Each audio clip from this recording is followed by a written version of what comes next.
Hey guys, welcome back to Handcuffs to Healing.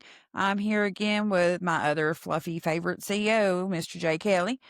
Um, so You said 50, so is this like 100 since we're doing 2 episodes now, or 50? that's what you said, wasn't it? When? No? Okay. No. Off camera. So, like I said, we left off at questions, and so he was talking about nicknames and how I used to be called Preacher Man, Burgulicious. I wasn't burning. No, I was Burgulicious. But Yeah, I know we had. I mean, what are some of the best nicknames you heard for other officers? Like ones that just stuck and everybody kept calling and everybody called them that.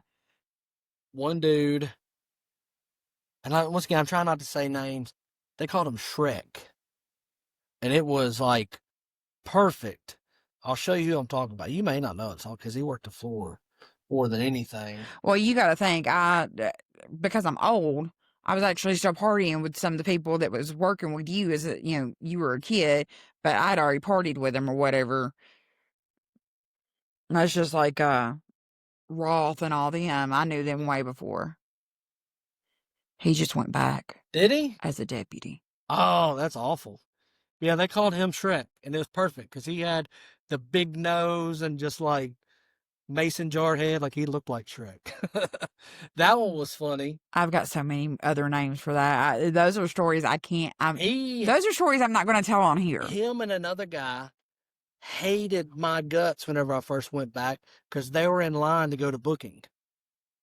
And I came back and Gigi got me on her shift, and I was there a month, just long enough to do my folder or my binder or whatever.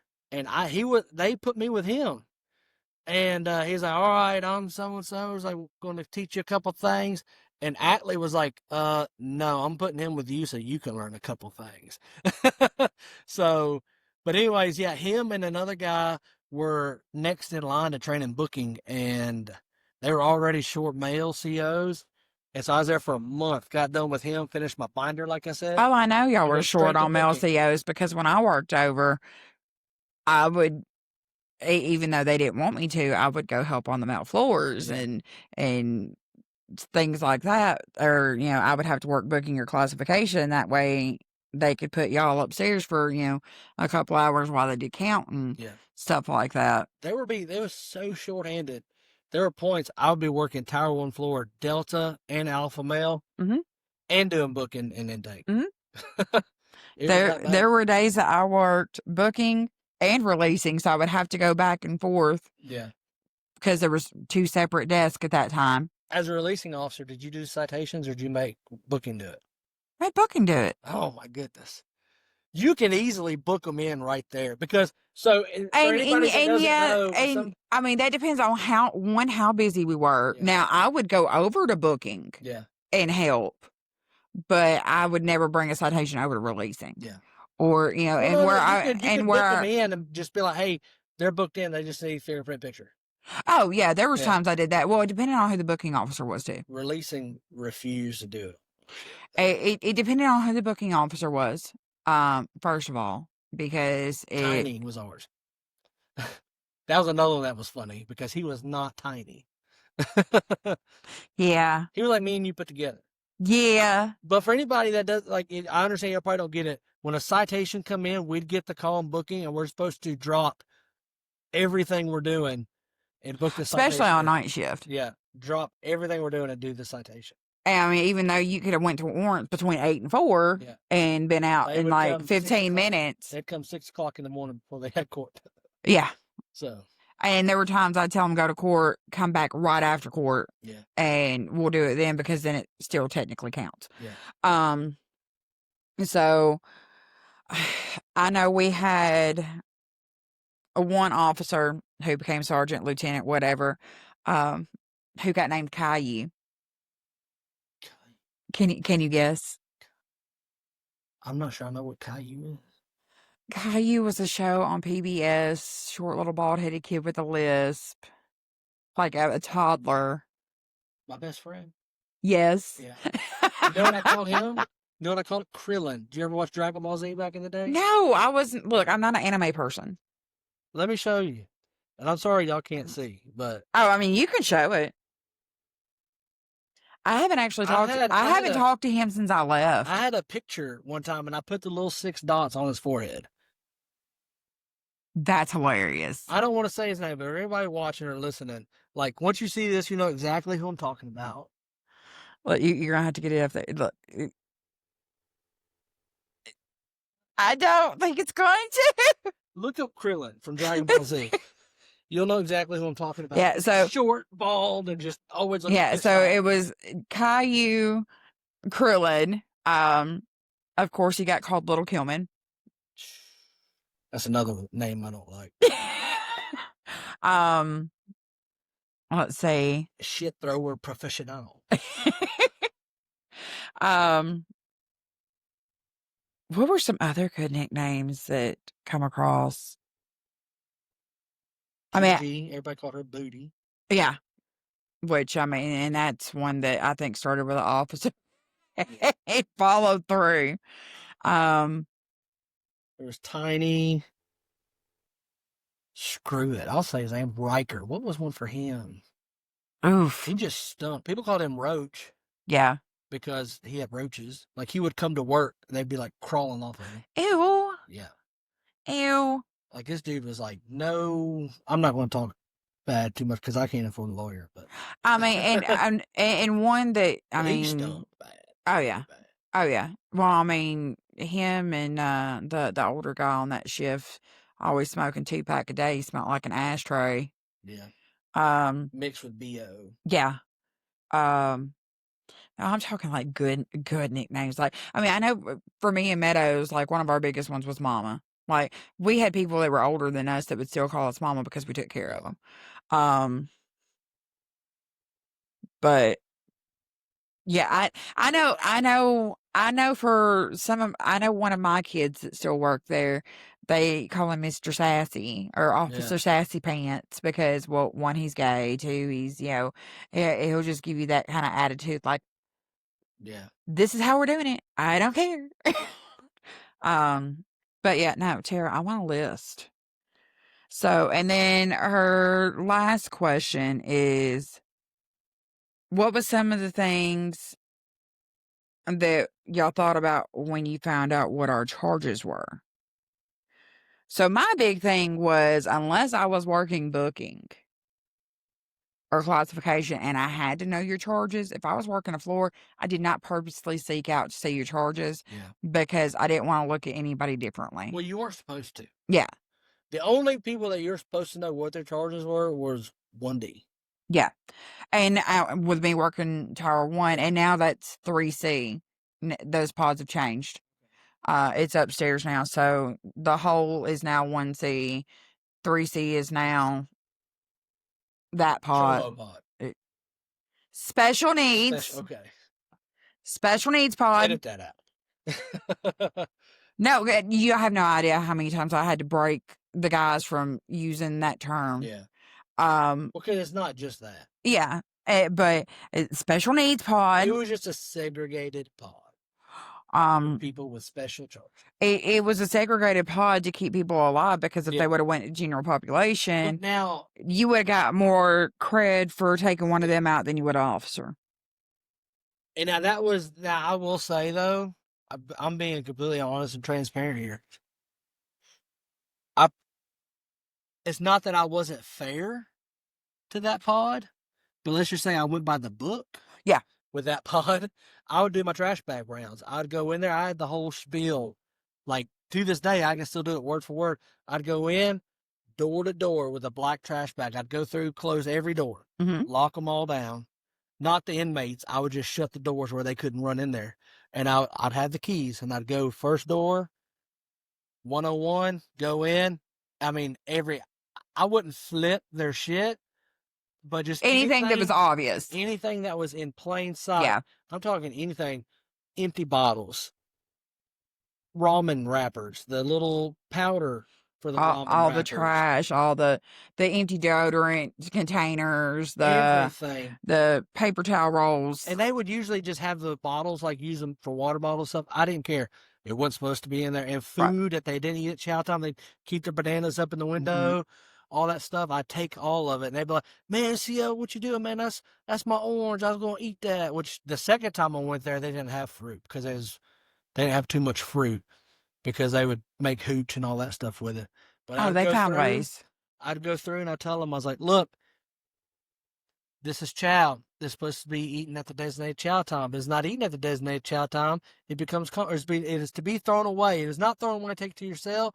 It becomes contraband. When it becomes contraband, It becomes it mine. becomes mine. So you went through and played Finding Nemo. Mine, yeah. mine. My girls called it. I was going shopping. And I would set it right there at the at the pod door in the hallway. So every time I'd open it, they'd see it. Like, hey, CO, let me. I'm like, no. Yeah, I just went shopping. I would go in with the big laundry buggies. But now the women were way more resourceful. Whenever you're putting on blush from a Dorito bag, The county cover girl. That's crazy. Like, Look, girls come up, like, especially, like, I'm not lying. Shout out to Luther Robnett, Tasha, Valerie, God rest her soul, the cat with 9 lives that we thought would never cease. Yeah, there were so many. The county cover girl can make mascara that lasts for days, eyeliner, blush, eyeshadow, lip gloss, lipstick, out of Dorito bags, Kool-Aid packets. Look, I caught things they could do with toothpaste. look, best thing for us the county toothpaste. You get a blemish or something like it would dry it up like that. I actually tried it one day because I had one of those big oil spots, and the girls was like, "Come here, I got you." Like that old man from My Big Fat Greek. Put some wind dents on it. But y'all, I would be helping serve chow on Tower 1 sometimes, and like I would just be slinging trays. I wouldn't be checking names. I'd just be slinging trays, and girls would come up and they'd be like, "Oh," and then they'd run off and they'd come back with a full face of makeup, like it's going to impress me. Yeah. What in the world? And then like they sit there and showed it to me one day. Like they scraped the stuff off of They took off the silver film from the inside and then got to the clear color part that had the orange, the red, the black, whatever, and then of course, what do you call it? A palette? Yeah, everything. It's crazy. Oh yeah. Scrape it off a honey bun because that the honey bun had what, blue? Yeah, it had blue, red, and yellow. Yeah. Now, one that I thought was impressive is when, we started getting some of the fancier cakes and stuff like that, and you had the Hershey's honey bun cake or whatever, and they started making more neutral palettes instead of just the bright red or blue from the Doritos bag and stuff like that. Girl, you got a tan. Right? Bronzer. Yeah, they made their own bronzer. It was crazy. Take a thread from a sheet and be sitting there on the steps or at one of the picnic tables threading each other's eyebrows and stuff like that. Like, the girls were resourceful, but not near as resourceful as the guys. Like, I went into a guy's cell on Tower 3, and they had done took the magnets out of the radio, ripped up a wool blanket, and had made a dust ruffle for the bottom of the bunk so you couldn't see their commissary bags, made a curtain to go across the small window, took fluff out of a mattress and took the blanket and made pillows. And this was just using trash bags, the clear trash bags that they would stretch and pull and make thread out of. Like, I had some Betty Crocker, June Cleaver, resourceful guys, and like they would work out, they would do crafts and stuff like that, and I hated taking the stuff down because it made it more homey, but at the same time you couldn't have it. I remember I wanted a tattoo gun really bad. I had found tattoo guns, but like when you get found, like usually you got to turn them into brass, and then once it's wrote up in a report, you never see it again. Usually, like they throw it away, destroy it, whatever. But I got this dude in 3C. He sent me on a scavenger hunt, and this dude, he was in the hole and told me where I could go and other pods on the floor where I could find this stuff. And I go there, and sure enough, I brought it to him. And like there was like a little cookie motor. Well, cookie motor is like a little flat motor. Like there's different ones. And I got the motor, and then went and got the needle. The needle was a spring out of a pen. I went and got that, and went and got the lighter from this other one, and like literally everywhere he told me to go, and like I got it. And so I went, and he in like 5 minutes made a working tattoo gun. But So the one I found, and I actually got confronted about this. I just had to let him. He let me have it, but I had to let him finish up some shading on his arm that he was got caught doing. So I went to Recovery Fest a couple days ago, and I got confronted. Somebody was just staring at me, and I was like, "What?" Yeah. He was like, "You gonna take my tattoo gun?" I said, "Look, the only reason I took your tattoo is because I literally walked in on you as you were using it. And it was a good one too. Like he had took the motor out of the hair clippers Oh yeah. and like rigged up the battery, all that kind of stuff. And so like you just put it with two AA batteries and like the thing would go to town. It wasn't one of the water feds and stuff like that. But The water ones were new. Like they started those at like right before I started going back the second time. And yeah, that where was they would take crazy. the bottle. I actually still have one. Yeah, the water ones are crazy. I thought those were crazier than the actual electric ones. Look, you had to smash the bottle cap, and then you had to cut it, and you had to bend it to make the little spinny, thing, and then you had to, hook up either tubing from the gel pens, or some of them would just use trash bags Yeah.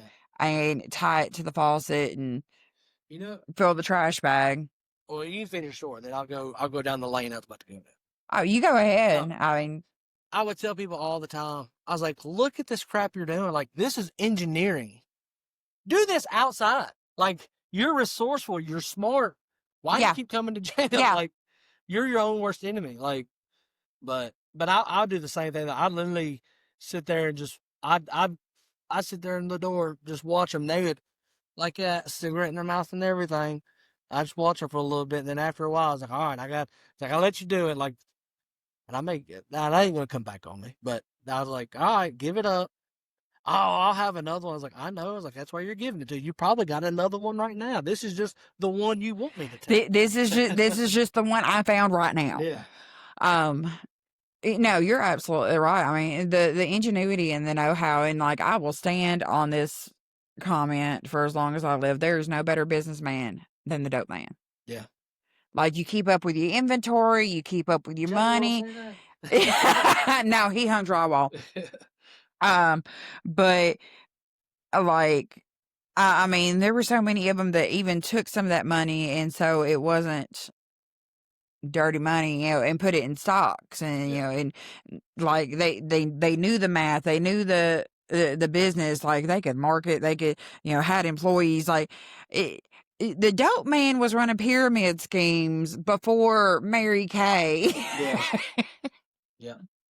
And I mean, so I mean, if they could use that kind of know-how in a legal sense, like, imagine, and some of them have since they've left. Some of them have started their own lawn care businesses. Some Well, of there's them one have guy. started, detailing, detail There's shops. one guy, and you may know what I'm talking about. I went to high school with him. He was a year ahead of me, and he was in and out, in and out, in and out of jail all the time. And his mom, she worked at the Civic Center with like the basketball and all that stuff. And now he has like a very successful concrete business. Josh Fulkerson, Oh yeah, yeah, yeah, yeah. No, that's like absolutely. rock hard concrete, Yeah, something like that. Has a very successful like. But I mean, and he's another one. He's a huge advocate for like sobriety and all yeah. that stuff too. But he's another one that like, Christopher Delk. yeah, Do you remember him? So now he started his own lawn care and landscaping business and everything like that. He's still working full time till he can actually, get the business up and running. But he has the licenses, he has the insurance, he also has a CPRS. If he wanted to, he could go into rehab facilities and stuff like that and be a peer recovery specialist, like what I'm trying to do.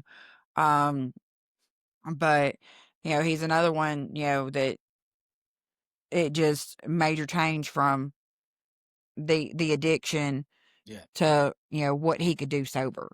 yeah. Um, and then there's some that are just old school and stuck in their ways. Um, like Apple. Ow. Apple. I know that name. I know who you're talking about. It's just, Scully, yeah. old man, bald head, gold tooth, always trustee. I know who you're talking about. Yeah. Yeah. Um, you know, there's so much he could do. Mm-hmm. And he just. I know there's some really good plumbers over Dude, there. I need one. Because, I mean, my kitchen sink's still leaking. I need one. Yeah, I mean, there would be guys. But getting them to come and actually fix something. That's the thing. There would be guys, they'd come back to jail. You'd be like, thank God. So we've got so many issues right now. Yeah.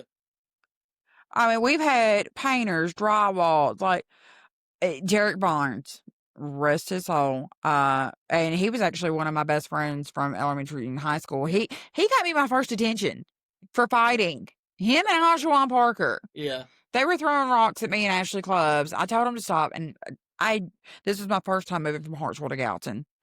And, I was, of course, still the fat kid, even then.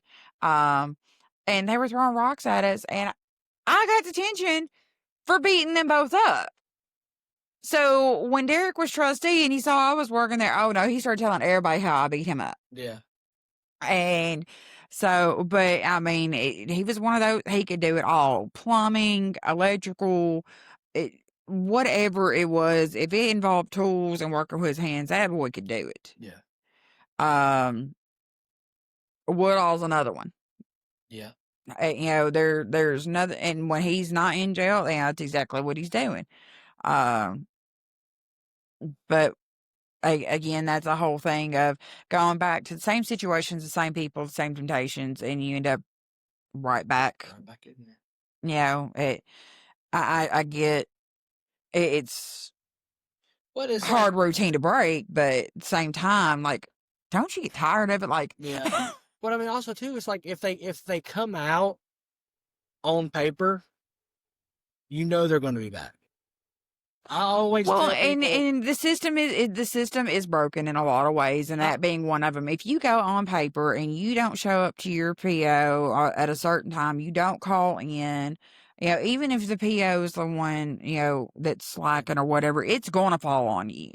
But like, I would tell people all the time, like whenever they're coming in or like they got like a VOP or something like that, I always tell like, if you get an opportunity, like try to negotiate your time and just kill it. Yeah. Don't do paper in Sumner County because you're going to end up doing time anyways. Yeah. So you might as well just go, like, let's do day for day. What's the shortest? Just do a kill sentence. Kill this, I tell people all the time because I don't know if you remember this because it was a second. Well, and the money you save also from the probation fees and stuff like that. I mean, I get wanting to be out, not wanting to be in jail and stuff like that. You're gonna be there anyways. But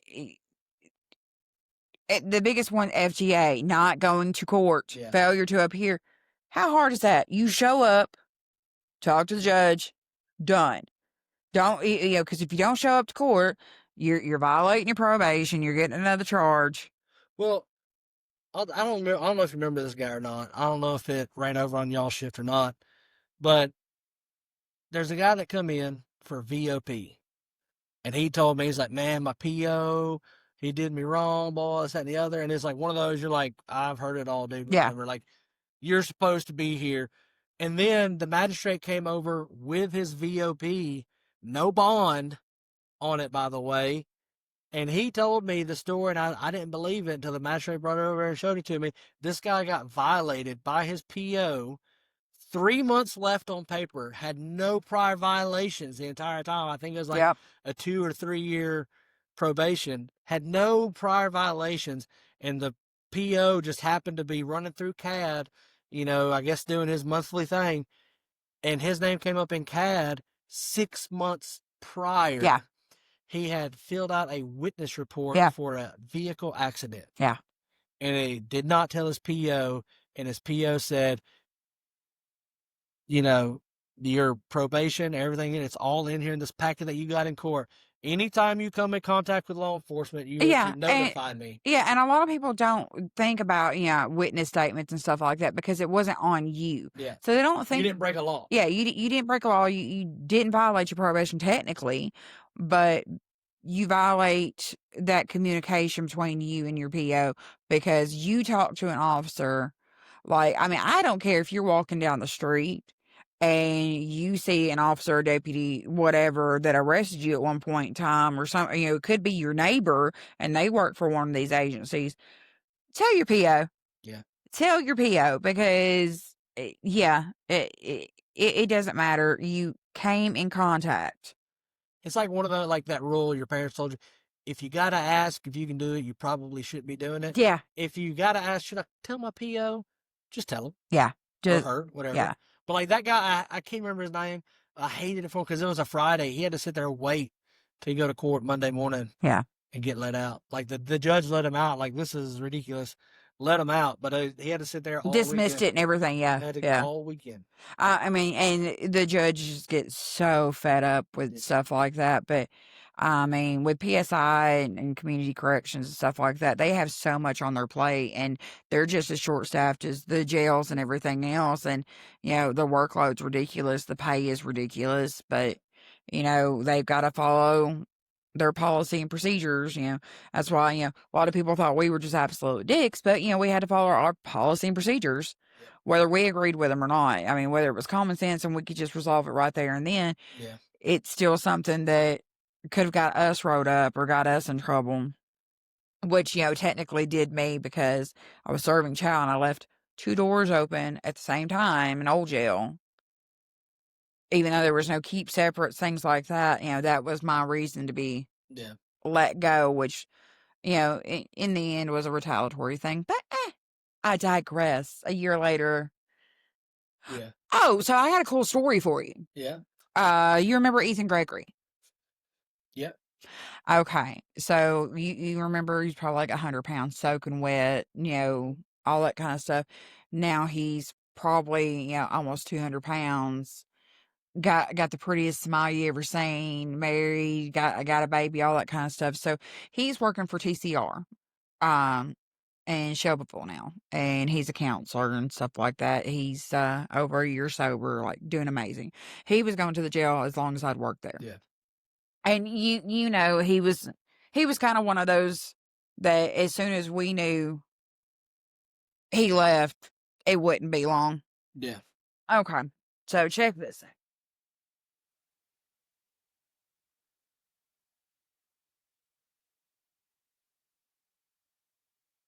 So while at Recovery Fest, I was talking to Ethan, and it was the day after I reached my 1-year mark of being gone from the jail. Yeah. It was my 1-year anniversary, and Recovery Fest, I made the joke, do I get a chip for being 1 year sober of corrections? Yeah. And he said, matter of fact, you do. He reached on his key ring and gave me his 1-year chip. Heck yeah. And he said that this was just as much because of me Yeah. as it was for him, because facing the disappointment Yeah. that he saw on my face the last 2 times he came in, facing his addiction was apparently easier. Yeah. So, because I was that CEO that let him know that I didn't stop giving a shit just because he left, and kept in contact with him when he reached out and things like that. This meant everything. Like, you're talking about my little mama heartbreaking Yeah. and some tears and this meant everything. And Ethan could be one of our pain in the asses because he was a young kid. Yeah. And now, isn't he supposed to show that at his meeting? Now he'll get a new one. I mean, okay. he gets more. I mean, I'm not making fun of you, Ethan, but good luck convincing him that you lost it or gave it to somebody. no, That's this just my dark. look, no, this is going to be But one good of job. those. This is going to be one of those things that's going to get mounted above my desk with like my challenge coins and stuff like that, because this right here probably means more than any challenge coin the SO ever gave me. Yeah. Well, see, I'll never forget my anniversary of leaving the jail, because I got called. Mine was, I feel mine was retaliatory as well, but I got called on my day off. I was actually supposed to be starting a suspension with no pay, and this was on a Friday. No, Monday morning. I got called asked if I could come be in the captain's office Tuesday morning. I was like, yeah, sure. What's up? Well, you're being let go. You're being terminated. And So if they're going to tell you that, why even come in? exactly, well, I had to bring all my stuff in, but you got to sign paperwork, your own termination paperwork, saying like, yeah, I accept this, whatever, blah blah blah. But it was July 31st, which just so happens to be my wife's birthday, so I get reminded of that every year. So. Oh. No, I mean I just know like Well, and what's funny is mine was September 20th, which happened to be the day that me and my ex-husband had started dating like 20 years ago. yeah. So it was one of those things of like, huh, Yeah. the irony of But the bad news. it sucked because I'd never been fired from a job. I'd never even been written up from a job until that first write up that led to another write up that led to my termination. And it sucked because, like I said, it was like we're supposed to celebrate my wife's birthday and everything. And I get told that I lost my job, lost my benefits, um, and my wife was pregnant at the time with our Yeah. second kid. Yeah. And so it's just like, holy crap. But then also at the same time, biggest blessing ever because I would have never left. And the sense of relief you probably felt. I would have never left. And it was just. Did you go through the grief? Not really. I didn't really go through the grief because I was so angry because I knew that I was being done wrong. But the person I became afterwards was because I never was. I've never been an emotional person, and this was something I wanted to ask you about. But like you talk about trauma and all that stuff, Yeah. and I hate that word. I know people deal with it, but it's just the type of person I am. Like my wife, love her to death, but like she deals with depression and anxiety and stuff, and I personally cannot wrap my head around it. Yeah. I don't get it. I don't get why people. I'm not saying people aren't depressed. I just don't personally understand it because I don't feel it. The way my brain works is just go back to whenever I was 7 years old. My oldest brother died when I was 7 years old. Right. I went to therapy because of it. My parents took me to therapy because I didn't really cry.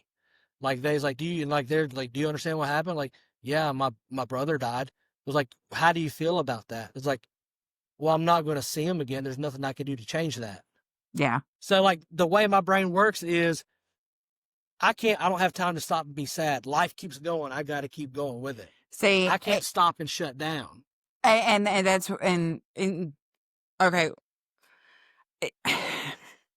I I'm trying to think how to word this. And I always get called insensitive for it, but it's just like, I don't get it. But my wife, she's kind of changed me a little bit. And I guess it's just because it's autism. Yeah. Like I suffer with anxiety and depression and bipolar and whatever, and I'm just wired a little differently. And for years, now like I said, I went into corrections over 30. For years, I didn't think about things as trauma. Yeah. Trauma, PTSD and stuff like that, that was something that the veterans went through and firefighters and stuff like that went through. It wasn't something that me as a normal person went through. And that's where working at the jail changed me. That's where the inmates changed me because, like I said in previous podcasts, was I sexually assaulted or molested? Yeah, that happened. Yeah. I owned it. I tucked it away. I moved on. Um, it didn't affect me, right? Yeah. Um, Toxic relationships, verbally abusive, mentally abusive, emotionally abusive, uh, family mental abuse and stuff like that. Yeah, it happened. Yeah, mom's boyfriend, knocked me around a few times or whatever. It happened. Tuck it away. Whatever. It wasn't until talking to my girls and hearing their stories and, you know, why they had fed into the addiction was to be numb, to get rid of that in their head because it was something that haunted them. And for me, it was something I thought it was something I was able to tuck away. And Yeah. I didn't realize how much that all that was really eating at me because I wasn't dealing with it. Yeah. Like, I didn't realize that that was affecting my anger. I didn't realize that that was affecting the way that I communicated with my family, with my spouse, with my kid, with my, with friends. Yeah, you put me in a group of people, put me with somebody, and I can talk, and, we're just having a, good old time. But if I make plans with somebody or something like that, there are days where I'm just like, oh, yeah, yeah, I'll be there. And then something came up. Meanwhile, I'm sitting here in my sweats Yeah. and watching TV and, haven't done my hair, probably hadn't took a shower in 3 days. And I'm just feeling like the world's worst person in the world. Yeah. Um, and a lot of women are more open about the trauma, the anxiety, the depression, the panic attacks. Um, I mean, let's face it, we're just more evolved when it comes to feelings than men are. A lot of guys, and yeah, it's no fault of y'all's own. That's a lot how a lot of guys are raised. Men don't cry. We don't get emotional. We got to keep the stiff upper lip. I mean, that's how a lot of guys are raised. Yeah. You got to be a man, got to be strong. And my dad tried to instill that in me, as a girl, because I was the son he should have had. But, yeah, it was after my divorce and everything that I realized that I was sitting on, like, this toxic bomb that was just ticking, and, like, I was ready to snap, and which I had snapped previously, during our marriage, because I mean, there was a whole skillet incident, and whatnot. You know, Medea. It I was making cornbread. Grit ball? No, I was making cornbread. But, it was, yeah, men and women just, yeah, we identify with that differently. I'm sure that if you really looked back and reflected, I mean, there's got to be something in your life that, you've woke up and had a bad dream about, or, the memories instead of having dreams, that come back and kind of sit on your mind for a little bit, and you think about it for a minute and you just push it back away. And but women are just different. Yeah. We dwell on things, especially the overthinkers. Yeah. And I know your wife's an overthinker. Oh, yeah. She's a woman. Look, But, your wife also has a bunch of squirrels. like my And I love your wife to get, but she is one of those that will talk in a whole figure Yeah. eight and then a square. I see this meme all the time, and I send it to my wife every time I see it because it's her. Because she will overthink every situation. But it's like, I'm an adult, but you're an adult plus pro. So I call you when I need decisions made. So, because like, I'm cold. If that makes any sense. Like, I don't think that you're under cold. pressure. Like, I don't think that you're cold. I think that you just have a disconnect with your own emotions. yeah. Like, if I didn't have kids, I would probably be, what's that word? Not a psychopath, but a Sociopath, sociopath. Yeah. If I didn't have kids. apathetic. Yeah, because like I don't want anything to happen to my kids. So Right. because of that, I know that I do care about other people, and Like I I love my said, wife. I don't think that you're cold. I think you just have a disconnect Yeah. with your feelings. But like, Because you care about your wife's feelings, you care about your kids' feelings. I've seen you care for people that you didn't know that came into the jail that, you knew from just talking to them in that little bit, they were just going through a hard time. It was a mistake made. It was, that was the second time I worked there, and let me tell you why. Because I had kids, I had a daughter, and so every person that come in there, I didn't see him as somebody that, got caught breaking the law. I was like, and I was just talking about this the other day because I work downtown Nashville a lot. I see people just shooting up Yeah. on the sidewalk, just like in plain daylight, just like everybody walking around. They don't care. They got to get their high. And the way I think about it now is like, that was once a kid. What decisions and things happened in life that led them to shooting up right now Yes. on this sidewalk? Yes. And like that was like what changed. The biggest thing that changed my perspective is, and Joe Rogan is the one I heard it from. I was like, and that's when it clicked with me. I was like, yeah, that makes sense. Like Yeah. everybody starts out as a kid. Like you didn't just come into this world today and break the law. Like you started out as a kid. And like I think that's where I kind of started being a little more empathetic.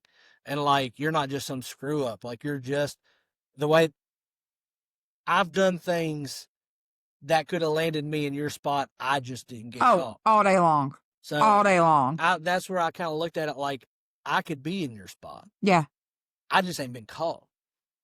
You got caught. And a lot of the guys and girls can attest to that fact, you know, especially the ones that knew me before I was a CO, that knew me on the street, you know, knew me growing up. They can attest the fact. No, she dipped and went this way. We went that way. We got caught. We should have listened. But I could draw the line. Like I have people that come in, they would try to, you know, get stuff by me because I knew them or went to school with them. Where it's like, oh, come on, Jay, and I'm like, Yeah, you could see the it's Officer bullshit, and Kelly. yeah, you could see It's the Officer bullshit, and you had to validate Yeah, who you were in your role Yeah. as a professional and I'm not not personal. Jay. Yeah, You come through here, I got this shirt on. I'm Officer Kelly. yeah, I can't. That's how I feed my kids. I yeah, can't screw it up for you. No offense. yep. Never talk to those people ever again, you know, because they got their feelings hurt. But you know what? And that's funny that you say that, because those are the people that I usually hear back from. Yeah. Those are the people that usually say, you know what, I respect that, because you were real with me and you put it in perspective for me, and I shouldn't have put you in that position. There was 2 times that I broke that rule. You remember Nurse Ratchet? Yep. Her daughter would come in. Yeah. All the time. Relapse, Yeah. everything. And I've known her since I was little. She lived next door to my aunt. And I love her so much. And the last time I remember her coming in, I made sure I was there slinging trays so she could see me and see how, because her mom come to me crying. Like she was doing so good, you know, and just like, and she had dropped off the face of earth, wasn't talking to her mama. And if you knew her, you know, she lived with her mom for the longest. Oh yeah. Oh yeah. Like she talked to her mom every day. And I made sure that whenever, like, she saw the disappointment on my face. And like, that's all it took. Like she saw me and just started bawling. Yeah. You know, and seeing her now, like I haven't talked to her in a few years, but like the last time I saw her, she was doing good. Mm-hmm. She was sober and everything, and we talked about her mom and everything. But that was the one time in the jail, like I broke it, like because she looked at me as a Yeah, brother. and I feel like, mama doesn't live far from me. Yeah. I haven't been over and visited with her in a while, and I really need to, because, I mean, she's not in the best health, but you know, she's still my favorite Canadian. But then the And other one was my nephew. He came in as a juvenile, and I would go over there because I would get told to. I try to stay away, but he knew if I was on shift, he wouldn't mess around. yeah, And that's the only reason I'd go over. Like, look, dude, I'm here. Chill out. Make my night easy. He'd be like, all right, man, we're cool. And they'd be like, what the heck? But that was, I'll never forget. I think it was on your shift. He decked 2 officers in the face in like a split second. And I was just like, well, why did he do this? Well, he said, like, if we come to cell, he's going to hit us. And I was like, if he says he's going to do something, take him for his word. now I'm curious who your nephew is. Jordan Brock. What? Yeah. Oh, okay. You remember? I don't remember the 2 COs. There's 2 COs, and they were all like standing in his door. And he's like, "Dude, if y'all don't get out of my cell, that was dude, yeah. Like he came up, hit dude, because he's short, hit dude up like that, did like a little spin around Mountain Hill, hit the next guy in the face before they even knew what happened, and then he was back sitting on his bunk in juvenile. Yeah. Before they even realized that they had been hit, and then like he didn't try to get out. He was just, you know, he was being an asshole. Yeah. And was sliding stuff under the doors and everything, and just he knew it was getting on their nerves. Yeah. And that was the other time I broke my rule, because I'd go down there and be like, look, Jordan, chill out. Well, and I mean, and that's not necessarily breaking a rule as much like as it is. Yeah, and I get that. I had that green shirt on. Yeah. I was Kelly. I wasn't Jay. I was Kelly. But sometimes, you know, we had to break that rule just because of the fact of, you got to be human. yeah, Absolutely. And And I think that's where a lot of people lose it. They lose the humanity. yeah. And that's one They of the things replace it with the badge. yeah, and that's one of the things I think that it benefited me with the fact of me going in over the age of 30 because I had that life experience and things like that, and I had lived that past and stuff and was involved in the lifestyles that other people were. I just didn't partake in a lot of things. Um, but I think I think my age and then my past experience is one of the things that made me decent at my job, or at least just talking to people. And because yeah, I had a kid, and I did healthcare for years, and you know a lot of these people were people, like I said, I grew up with, I went to high school with, I was related to. I knew their parents, or I knew, you know, I knew their kids or something. Yeah. Because there were people coming in that were their kids were going to school with my kid, Yeah. and you know, I would be that parent that would go in for classroom activities and stuff like that, and you know, one kid would be, like, mama said she was going to be here and she's not here. And I knew exactly who he was talking about Yeah. and whatever. And then turned out, she was back in the jail. Yeah. When I went to work that next day or whatever, and I'm like, you've got to do something. Yeah. You've got to figure out that your life is no longer your own. Your life belongs to that child. Yeah. I think that's one of the biggest things that changed me when I got arrested when I was 19, and I got booked into Sumner County Jail. Yeah. I was 20 weeks pregnant. It was the day of my ultrasound. I think that right there is what the nail in the coffin of this life is no longer mine. Yeah. And I had to change the way I thought about everything. And I still have that misdemeanor. It was a felony that got dropped to a misdemeanor, and I left it on purpose. Yeah. Just because of the fact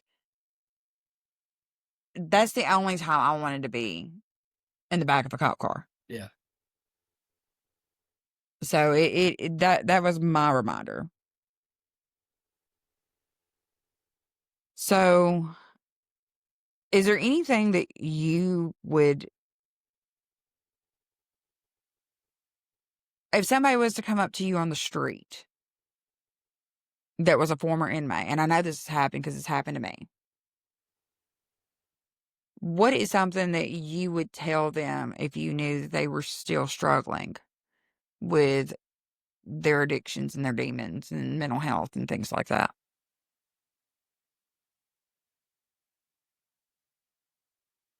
Hmm. I would just, that's a tough one because I have, and I didn't say anything. But if I knew and could see that they were still struggling, like I'll be completely honest with you though. If it's somebody that I didn't personally know, Right, I mean, just being real, I probably wouldn't say anything. right. I don't think that's being selfish of me. I'm just, I'm a firm believer. I grew up around Bethpage and stuff like that growing up. Like I stay out of people's business. Yeah, yeah, But yeah. if it's somebody that I knew, like I'd be pretty stern with them. Especially if they got kids or something like that. I'm just, just kind of like along the same lines as you were saying. Like, is all of that worth this? Yeah. Like, what everything that you're giving away? Because now that I have my own kids, I've got 3 now of my own. Like, I wouldn't do anything that would cut it short with them. And I would just like I grew up, like I said in the previous episode that we did, I grew up strict, stereotypical 90s Christian parents. Yeah. So we went up, there's a church called Victory Hill in Kentucky. We'd go up there every year about this time. They'd have one of those things called Hell House.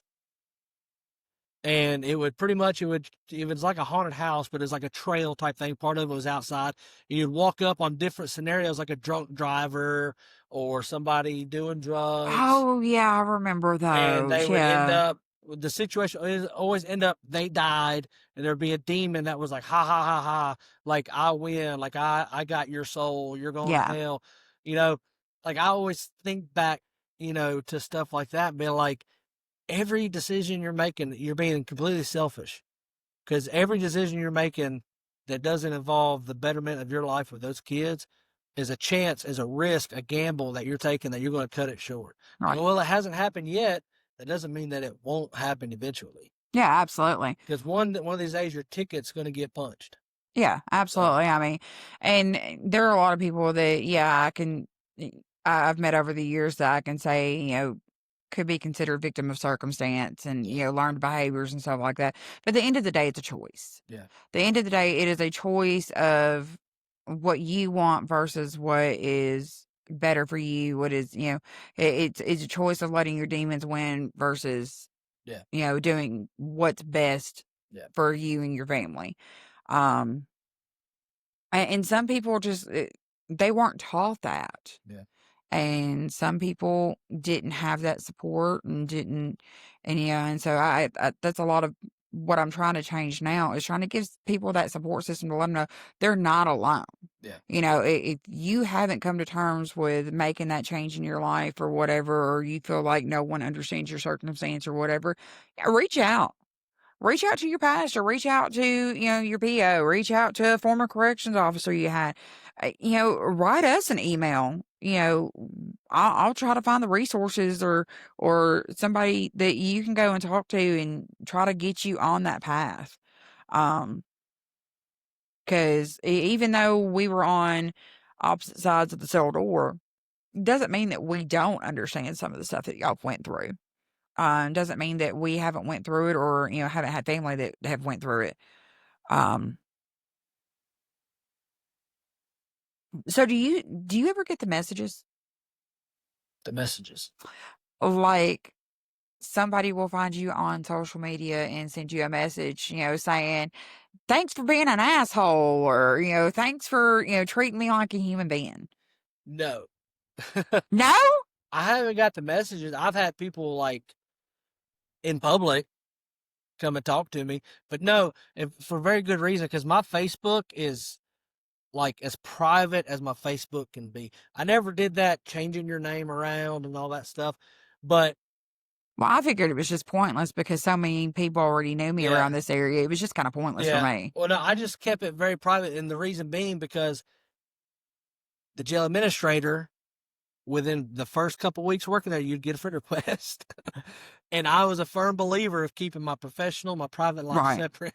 So I would delete friend requests and Yeah. and I changed everything to like the strictest privacy you could on Facebook. Yeah. So like literally you can't send me a friend request unless we have a friend in common. Yeah. See, So it was pointless for me because so many people already knew me. yeah, But but like I I've said, I was old, already did my rounds around the block. yeah, And even with the jail administrator on my Facebook page, I went through her friends and guess what? She had just as many former inmates as yeah, I did. Because like me, we were already yeah, known before. yeah. No, I knew everybody, and I mean I had a guy come up to me and be like, I know who you are. And I'm like, okay, I know who you are. No, I know who you are. Like, sort of naming off family members and everything. And I was just like, okay, and what are you going to do with that information? But, and then I had another guy who I was in a case with because before I started working there the second time, he broke into my truck in my driveway. Lord. And I get brought this piece of paper with my driver's license picture, my address, everything about me, because it was in his discovery packet Yeah. from court. Yeah. And I couldn't do anything about it because it was his legal papers. Yeah. And so I mean, but there'll be times though, and I wonder if this has happened to you. I'll be in public and I'll hear, "Hey, CO," and just like hair on the back of your neck, just stand up. No, Turn around and you're like, is this going to be a good interaction or is it going to be a bad interaction? see, I've never had a bad interaction. Me neither. I have never once. Because most of the ones I had bad interactions in the jail are in the pen. I have So, no. Even then, anytime somebody saw me in public and said, "Hey, CEO" or whatever, yeah. you know, I've just because I was the same in the jail as I was on the street. I never changed who I was on either side of that wall. I kept it consistent no matter where I was. Now the difference is would I give you a hug when I saw you on the outside? Would I give you a handshake? Yeah. That determined where our relationship was on the inside of the wall. But I never treated you with disrespect. And there would be times people would say that, and I'd have Katie with me, and Mama, who was that? Somebody I used to work with. Yeah. I never put them on blast and said that was an inmate or something like that. It was somebody I used to work with. Well, I was just there's a swimming hole, which I don't even live in Southern County anymore, but there's a swimming hole up there where we live, and we was out there with my kids and my wife and all that stuff, and two dudes with identifying tattoos, Yeah. you know, white, proud white boy, and white. They were of the Aryan persuasion, but not a negative thing. And I'm not saying that because I'm white, but like not a negative thing came out of him about me. Like I actually talked to him, like, I ain't seen you in a while, and he was actually on the run. He's Yeah. wanted right now at the time, but I mean, it's just that's where it pays off. Like, and I think that's why I was the way that I was, because eventually these people, they are going to get out. Yeah. And you're going to be on Oh, an yeah. even playing field. Oh, yeah. Eventually. So, like, are you going to be one of those where they've got, a reason to come they've at you? got a Yeah. vengeance out for you? Or are you going to be one of those that, like, hey, man, like, I understand you had a job, Yeah. And I've had a lot of those where they're like, I understand you had a job. It's like, but, I don't hold that against you. But, I haven't had anybody like, I've had the threats and stuff in jail, but none of them actually sought out Yeah. once they got out. And I think that's a lot of things, like some of these people, which I'm glad now it's a month-long process now for them. A little bit longer, actually. So they go through, like, yeah. Because I always thought that, like, they were going in there so ill prepared. They were just thrown in because Yeah. they needed bodies, pretty much. But, like, you gotta go in there, like, treating them like you're going to see them outside. Yeah. Pretty much. And I think a lot of that has to do with the change in the training directors and stuff like that too. But there's still a lot that could be taught and learned during the FTO process and OIT process when you're in the jail. You trained, didn't you? I was FTO twice. Yeah. Yeah. I got taken off. Yeah. No. See. A certain blonde sergeant. Yeah. Put me in for the T3 training the first time, and I was like, what is this? She's like, I don't know what you're talking about. Yeah. Yeah. And then I went through it with her again. Well, when the sheriff was overtraining at the time. But yeah, I think it has a lot to do with the different training directors that have come through in the last couple of years. So we're coming up on second hour, so let's go ahead and wrap this up. I want to end it with a light note. Give me your best "Hey CO." Like, what is the dumbest thing that has come after the words "Hey CO" when you walked into a pod? Golly, they're the dumbest because there's so many of them. Like, what's the one that just like sticks out in your head the most?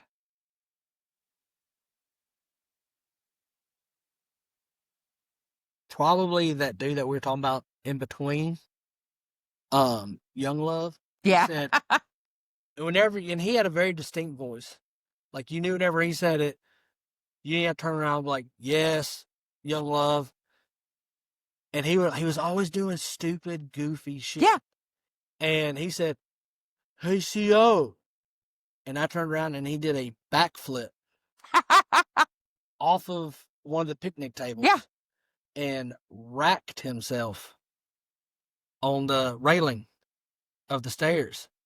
And is in the fetal position on the ground, was like, was that funny? And I'm just like, Jesus Christ. Like, he was stupid stuff like that. Like, whenever he would say, hey, CO, like, he's probably one of the main ones. Hey, CO, just like, You didn't know what was going to be happening. Just stupid stuff. All right. Well, I'm definitely going to have Jay back on here because there's just not enough time to cover everything that we've got. Um, and again, if you got more questions or whatever, it's not like he's not a phone call away. We can do this again. Again, if you want to reach out, if you want to become more involved, if you want to come on and share your story, reach out to me at handcuffstohealing@gmail.com or Facebook or TikTok or YouTube, whatever. But we'll see y'all next time. Peace.